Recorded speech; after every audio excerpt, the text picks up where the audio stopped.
Dark Souls is a series about second chances. This is palpable with every protagonist, a fallen warrior who gets an opportunity for redemption after a not-so-glorious death. It applies to those who play the game as well, as every resurrection that comes after each death is but an opportunity to die once more. It's a virtuous, and for some tortuous circle that begins anew with the arrival of Dark Souls 3. Nearly 5 years after the release of the original game, the latest entry in the Dark Souls trinity serves to close a chapter in its history while adding some mystery to what the future holds. The game world has that familiar Dark Souls style, which can be both wondrous and desolate at the same time.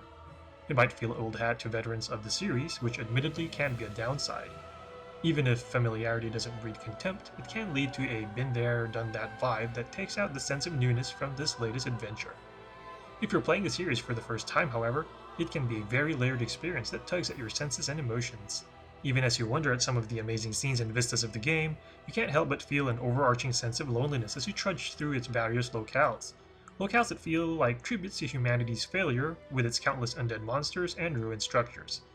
It's that constant sense of imminent death and being part of a losing battle that fleshes out a story that can be light in actual narrative elements. Dark Souls 3 is more of a show-me game as opposed to one that tells you things, a philosophy that extends to its unique gameplay style that's known to be unforgiving. There's a devilish quality to the design of enemy encounters in Dark Souls 3, whether it be hiding enemies behind corners or a stack of crates away from plain sight, or the sense of false security even bosses can lull you into before unleashing a deadly strike that will make you pay. Patience and repetition certainly continue to be two vital traits for any player who hopes to be successful in this game. After all, death is not a question of if, but when, the only difference being whether or not you're able to reacquire your fallen spoils at your bloodstain before you die yet again and have them disappear forever. This makes planning for the ideal death a part of your strategy.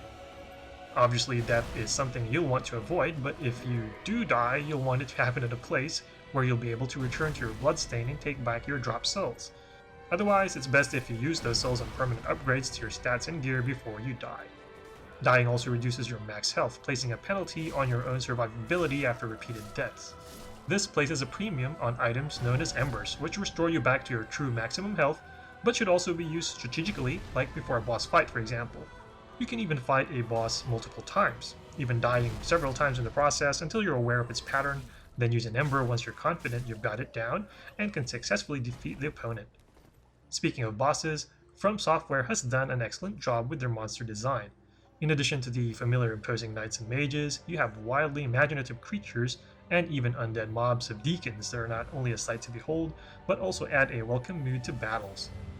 Bosses also can switch styles and even forms altogether in the middle of battle, adding an extra element of tension in fights. The availability of multiple classes and weapon types, combined with a generous system for customization and micromanaging your stats, also means you have a variety of options for tailoring your character's fighting style.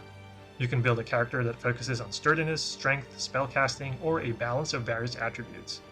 Don't think that you're locked into your starting class either, as you can transition to any other class as you play through the game and level up, while investing your points in the appropriate attributes. Even with one weapon, you have options for two-handing, dual-wielding, and stances as well. Admittedly, the game can be intimidating for newcomers as it throws a lot of stuff at you. In addition to its basic mechanics and the individual gameplay nuances of various weapons, you also have to think about things like attribute management, weapon endurance, and how weight can turn your fast roll into a fat roll. Then there's the prospect of your game being invaded by other players or NPCs, adding another element of unpredictability and for some stress in the game. All I can say is just take those things one step at a time. For series veterans, the game also adds weapon or battle arts to freshen up the gameplay. These are powerful moves that use your focus points, which act akin to mana or magic points in other games, and can be refilled via the Ashen Estus Flask.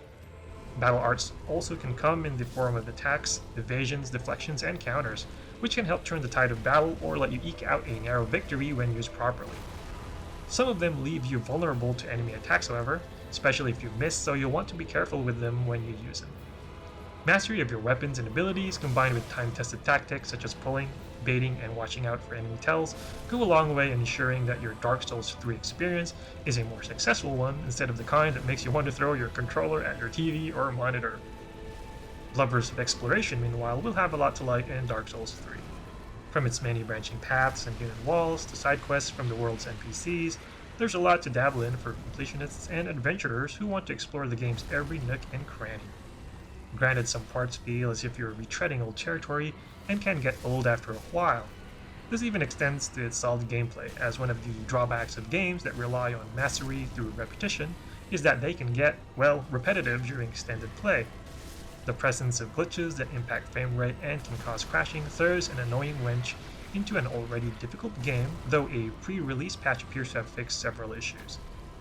Some boss fights also can feel patently unfair, featuring mechanics that seem more cheap as opposed to a well-designed challenge. Then again, for its most loyal fans, that is also what makes Dark Souls 3 a Dark Souls game.